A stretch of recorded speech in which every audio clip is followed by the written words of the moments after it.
નમસ્કાર, હું પ્રકૃતિ પટેલ. શબ્દાંકન ચેનલમાં આપનું સ્વાગત છે. વડોદરાની MS યુનિવર્સિટીની ફેકલ્ટી ઓફ જર્નાલિઝમમાં કાફિલા યુથ ફેસ્ટિવલ. વડોદરાની મહારાજા સયાજીરાવ યુનિવર્સિટીની ફેકલ્ટી ઓફ જર્નાલિઝમ એન્ડ કોમ્યુનિકેશનમાં 14-15 ફેબ્રુઆરીના રોજ વાર્ષિક મીડિયા યુથ ફેસ્ટિવલ કાફિલાનું આયોજન થયું છે. વિદ્યાર્થીઓના નવી થીમ સિચ્યુએશન કોમેડી અર્થાત સિટકોમ હેઠળ ફેસ્ટિવલનું ઉદ્ઘાટન 14મીને રોજ સવારે 9:30 કલાકે અને પૂર્ણાહુતિ કાર્યક્રમ 15મીએ સાંજે 6:30 કલાકે થશે. પ્રી ઇવેન્ટ કમાટી બાગમાં ફ્લેશ મોબમાં માધ્યમથી યોજાયા બાદ નૃત્ય પ્રદર્શન અને શેર યોર સ્ટોરી કાર્યક્રમમાં અનેક દર્શકો જોડાયા હતા. 500 વિદ્યાર્થીઓના રજીસ્ટ્રેશન થયા હતા.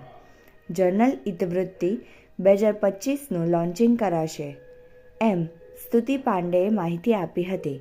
મનીષ જોશી, મૌનનો અહેવાલ.